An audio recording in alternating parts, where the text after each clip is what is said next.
हर हर महादेव गुरुदेव, चरणों में दंडवत प्रणाम, माता रानी को दंडवत प्रणाम।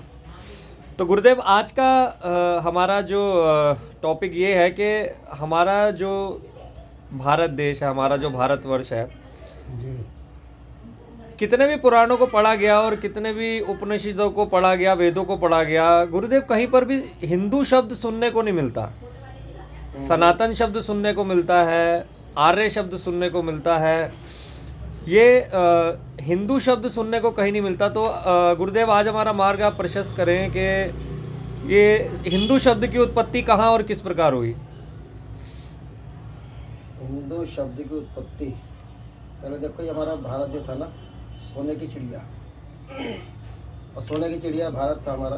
तो इसमें क्या था कि अभी कुछ चीज़ें लुप्त हो चुकी, कहते हैं कि जिसका प्रचार होता है, जिसका प्रचार होता है उसका पतन भी होता है। हमारे देश का प्रचार बहुत हुआ, और प्रचार के साथ साथ पतन भी तो हुआ हमारे देश के साथ। अभी देखो मेरे बता क्या, ये जब तक शब्दों में बहुत फर्क होता है, बहुत ज़्यादा शब्दों का। अखंड सिंधु भारतीय था हमारा देश पहले, आपको पता होगा। और अखंड सिंधु भारतीय था। अखंड सिंधु भारतीय का मतलब क्या हुआ कि व्यापार दूर दूर तक फैला हुआ था, दूर दूर तक।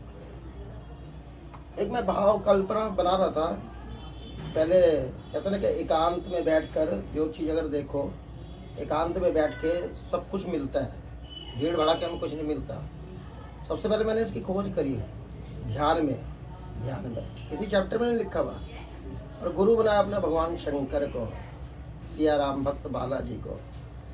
और ध्यान में जब मैंने सब कुछ त्याग करा धन का, त्याग करा दोस्तीदारी का, त्याग करा नींद का।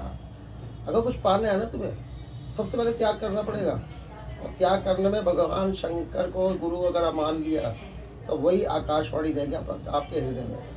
तो खोज कैसी हुई, जो हमारा देश है ये राम सेतु जो बना था, ये सिंधु सागर में बना था, सिंधु सागर में। और सिंधु सागर में जो सोने की लंका भी रावण की जो थी, वो सिंधु सागर के बीच में थी, सिंधु सागर के बीच में। अब सिंधु से हिंदू कैसे बने, जिसके सिंधु सागर में लक्ष्मी नारायण विराजित हैं, और जिसमें लक्ष्मी नारायण विराजित होते हैं, वहाँ पर सोने की, व्यापार की, किसी चीज़ की दिक्कत नहीं हो सकती। और वहाँ पर अपने क्या था, जब देखा कि हमारे देश में जो था, हम सिंधु थे, अखंड सिंधु भारतीय कहते थे पहले। और मुगलों में क्या था कि सऊदी अरब के उसमें यहाँ पर मार काट मचाई जाती थी, हरियाली कुछ नहीं, फल फ्रूट कुछ नहीं थे, जानवर थे, उनको मार के खाया जाता था। तो भ्रमण करते हुए जब उन्होंने देखा होगा कि हमारे भारत में ये चमकती हुई सोने की चिड़िया, भारत सोने की चिड़िया क्या चीज़ है, तो मेरे भाव बता रहा हूँ मैं, अपने भाव, जिसमें लिखा नहीं है। तो उन्होंने अपने क्या करा जी, भाव प्रकट करे। और वहाँ पर मैंने देखा भी ऐसा सोने की चिड़िया, तो वहाँ पर अपने मुगल गए, हमारे देश को एक शब्द ने बर्बाद किया। ऋषि मुनियों ने, साधु संतों ने जो शब्द दिए थे हमें, क्या था, अतिथि देवो भव। ये शब्द जब आया, अतिथि देवो भव का मतलब क्या है कि अतिथि एक भगवान का रूप है, भगवान का रूप। ये भावुकता ने मार दिया। और मुगल आए, अतिथि देवो का मतलब हम तिलक करते गए, आते गए, बसते गए। वो जब तलवारें निकली, और व्यापारी जो होता है वो लड़ाई झगड़े में तो होता ही नहीं, तो इन्होंने अपना क्या करा, इन्होंने मार काट मचाई, मार काट मचाई। तो वहाँ पर क्या था कि जो डरपोक हिंदू थे, वो आज मुगल हैं, मुस्लिम। और जो डटकर खड़े थे इनके साथ, सर कटा दिए, सर झुकाए नहीं, वो थे सिख।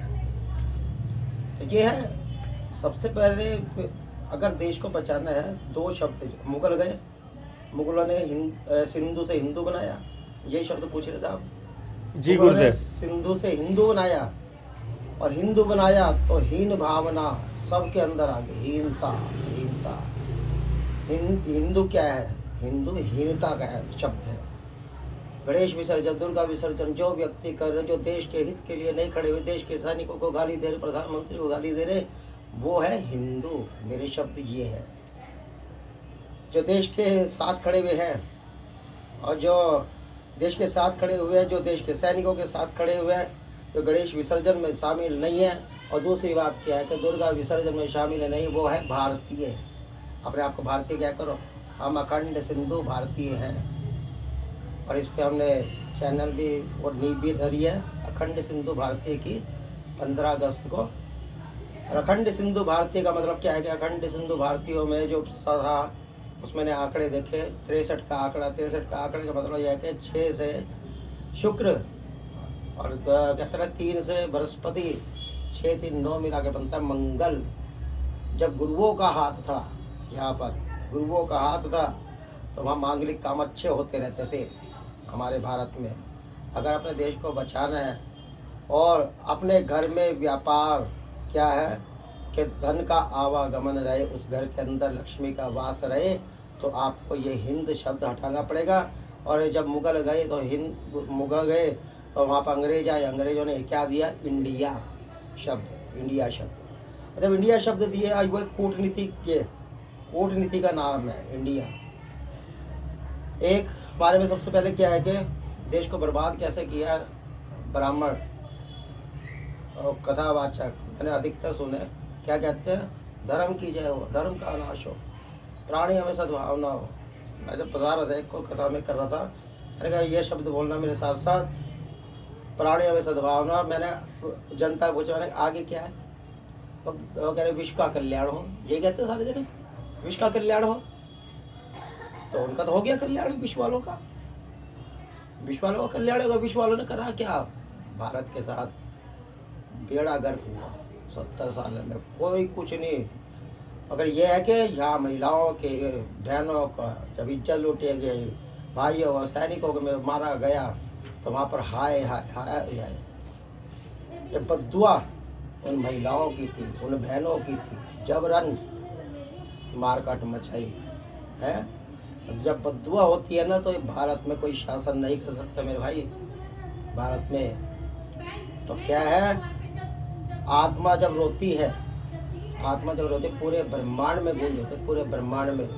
तो उसी तरीके से यह पाप कर्म जब आया, तो वहाँ पर क्या करा कि राम भी आए, कृष्ण भी आए, आज भी भगवान आए हुए हैं। तुम इंतजार करते रहो अंत्या भगवान की, भगवान नहीं आएंगे भाई, भगवान आ चुके। तुम्हारा वो दृष्टि भी नहीं है जो तुम देख लो भगवान को। क्यों स्वार्थी हो, स्वार्थी को भगवान नजर नहीं आता, अपना स्वार्थ नजर आता है। और सबसे पहले क्या है कि मेरे तो भगवान आ चुके हैं, राम कृष्ण नरेंद्र मोदी। क्या शब्द है, राम जैसी शांति, कृष्ण जैसा तेज दिमाग, पूरा विश्व हिला दिया मोदी योगी ने। अब डीएनए चेक करो, अगर आप डीएनए चेक करोगे, राम कृष्ण मोदी का मतलब क्या है, इसमें खोज करी, राम जैसी शांति, कृष्ण जैसा तेज दिमाग, क्या डीएनए क्या आता है। राम जी के अंदर शांति थी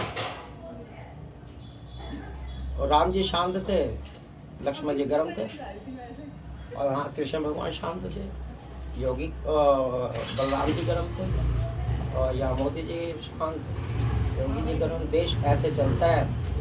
एक संत ने बात कही थी, चाहनियों के गुरु ने क्या कहा था, जिस देश का डंडा मजबूत, तरुण सागर जी ने कहा था, वो शब्द मुझे आज याद आ रहा। क्या कहा था, जो देश का डंडा मजबूत नहीं होता, उस देश का बेड़ा गर्क होता है। मगर उस संत की बात, संत तो रहे नहीं, उस संत की बात आज मुझे याद आ रही है। वही हो रहा है, देश को बचाना है, सबसे पहले भावुकता को छोड़ो, अतिथि देवो भवानी। आज के टाइम में अतिथि देवो भव मत करो। ये जान लो कि क्या है कि कलयुग चल रहा है इस टाइम। कठोरता को अपना, कठोरता को, कठोरता से देश संभलेगा। जय सिया राम, हर हर महादेव।